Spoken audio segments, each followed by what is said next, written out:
Netaji indoor স্টেডিয়ামে বিএলএদের সভা থেকে আরও একবার বিজেপিকে নিশানা করলেন মমতা বন্দ্যোপাধ্যায়।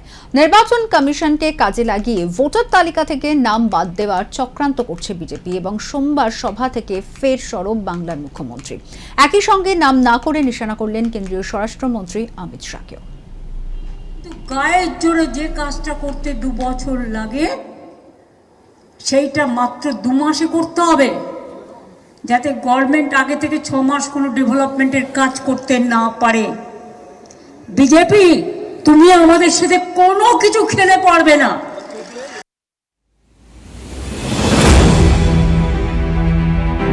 নেতাজি ইন্ডোরের সভা থেকে সোমবার আরও একবার বিজেপিকে নিশানা করলেন তৃণমূল সুপ্রিমো তথা মুখ্যমন্ত্রী মমতা বন্দ্যোপাধ্যায়। একদিকে যেমন কমিশনের অপরিকল্পিত এসআইআর প্রক্রিয়ায় বিএলওদের উপর চাপের কথা উঠে এলো তৃণমূল সুপ্রিমোর বক্তব্যে, অন্যদিকে কমিশন ও বিজেপি আঁতাতের বিরুদ্ধেও সোচ্চার হলেন তিনি। নাম না করে নেতাজি ইন্ডোর থেকে কেন্দ্রীয় স্বরাষ্ট্রমন্ত্রীকেও নিশানা করলেন মমতা বন্দ্যোপাধ্যায়। পাশাপাশি মনরেগা থেকে মহাত্মা গান্ধীর নাম বাদ দেওয়ার প্রসঙ্গ উঠে এলো তাঁর বক্তব্যে। প্রতিদিন বিএলও নতুন নতুন অ্যাপ আপডেট করছে। একটা বিএলও সেও তো মানুষ, হিউম্যান বিং। প্রতিদিন যদি আপনি অ্যাপ চেঞ্জ করেন, তার মানে কি আপনি নিজে শিওর নয়? বিজেপি অফিস থেকে যা বলে দিচ্ছে, ওই হোম মিনিস্টার অপদার্থ হোম মিনিস্টার, এইরকম বাজে হোম মিনিস্টার আমি জীবনে দেখিনি। স্বৈরাচারী, দুরাচারী, বাদবাকি ওয়ার্ডগুলো তোলা থাকলো, সবকিছু একসাথে বলতে নেই। বাংলায় আমাদের অনেক টিপিক্যাল টাইপের ওয়ার্ড আছে।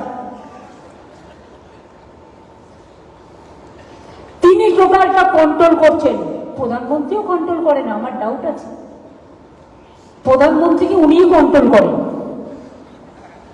আর দেশটাকে উনি কন্ট্রোল করেন। দাঙ্গাকারীরা যদি দেশ চালায়, সে দেশের কি হতে পারে? যা হচ্ছে দেখতেই পাচ্ছেন।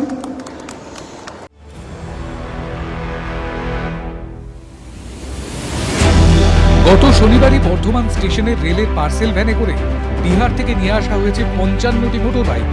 জানা গিয়েছে ওই মোটর বাইক এসেছে এক বিজেপি নেতার নামে। অন্য রাজ্য থেকে মোটর বাইক নিয়ে আসা হচ্ছে এই রাজ্যে। কি উদ্দেশ্যে আনা হচ্ছে তা নিয়ে প্রশ্ন তুললেন মমতা বন্দ্যোপাধ্যায়। বহিরাগতরা এসে বাংলায় ভোটার তালিকায় নাম তুলতে চাইলে তাদের উপর নজর রাখতে হবে, সেই বিষয়েও সতর্ক করলেন তৃণমূল সুপ্রিমো। এর জন্য অন্য রাজ্য থেকে যারা আসছেন, এসে নাম তুলতে চাইছেন, নজর রাখবেন, বাড়ি টু বাড়ি, এবং অবজেকশন দিতে হবে।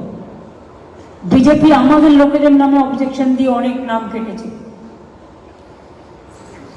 ওদের নামেও অবজেকশন দিতে হবে।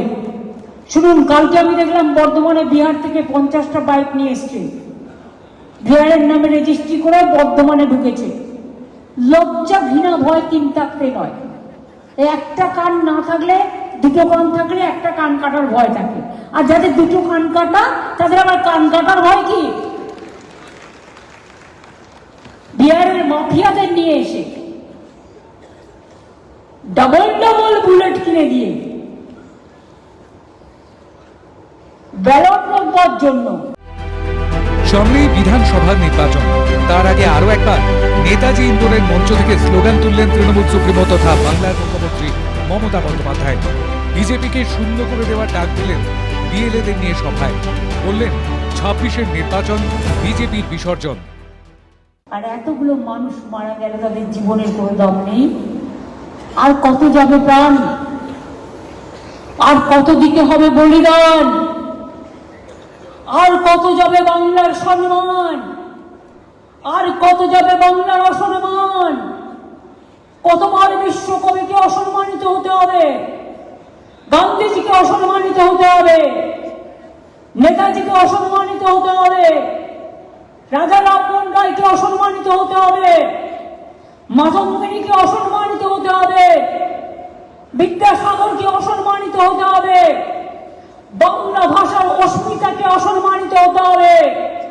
এর জবাব চাই। মনে রাখবেন, বাংলায় বিজেপিকে পা ফেলতে দেবেন না। ওদের জিরো কোনোদিন জিরো।